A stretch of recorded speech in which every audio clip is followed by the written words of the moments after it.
അതൊരു പട്ടാളക്കാരന്റെ കഥ. വല്ലപ്പോഴാണ് അയാൾ നാട്ടിൽ വരുന്നത്. ഒരിക്കൽ അങ്ങനെ വന്നപ്പോ അയാളുടെ കല്യാണം കഴിഞ്ഞു. ഭാര്യ ഗർഭിണിയായിരിക്കുന്ന സമയത്ത് തിരിച്ചുപോയി. വർഷങ്ങൾ കഴിഞ്ഞിട്ട് വരുമ്പോഴാണ് അയാൾ അറിയുന്നത് അയാളുടെ ഭാര്യ പ്രസവിച്ചു എന്നും 2 കുഞ്ഞുങ്ങളെ കിട്ടിയെന്നും. പക്ഷെ ആ പ്രസവത്തിൽ അയാളുടെ പ്രിയപ്പെട്ടവളെ നഷ്ടപ്പെട്ടു എന്നും. ഒരേപോലെയുള്ള കുഞ്ഞുങ്ങൾ. അപ്പോ ആ കുഞ്ഞുങ്ങളുടെ കൂടെ കുറച്ച് കാലം അദ്ദേഹം താമസിച്ച് പിന്നെ തിരിച്ചു പോകുമ്പോൾ അദ്ദേഹത്തിന്റെ അമ്മ അദ്ദേഹത്തോട് പറഞ്ഞു, കുഞ്ഞുങ്ങളെ നീ കൊണ്ടുപോകണം.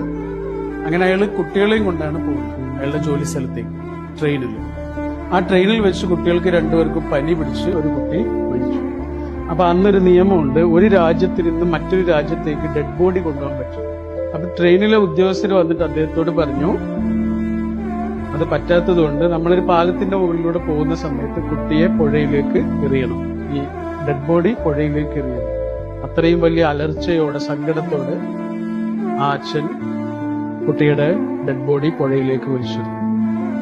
പിന്നെ അദ്ദേഹം മറ്റേ കുട്ടിയുടെ അടുത്ത് ഇങ്ങനെ വന്നിരിക്കുക. ആ കുട്ടിയെ ഇങ്ങനെ തലോടി. നഷ്ടപ്പെട്ട കുഞ്ഞിനോട് പോലുള്ള സ്നേഹവും വാത്സല്യവും ഒക്കെ ഈ കുട്ടിയോടുണ്ട്. ആ കുട്ടിയെ ഇങ്ങനെ എടുത്തിട്ട് തോളിലിട്ടപ്പോ ആ കുട്ടി ഇങ്ങനെ കുഴഞ്ഞുപോയി. അപ്പോഴാണ് അദ്ദേഹം ഒരു വലിയ സത്യം തിരിച്ചറിയുന്നത്, പുഴയിലേക്ക് എറിഞ്ഞത് ജീവനുള്ള കുട്ടിയായിരുന്നു.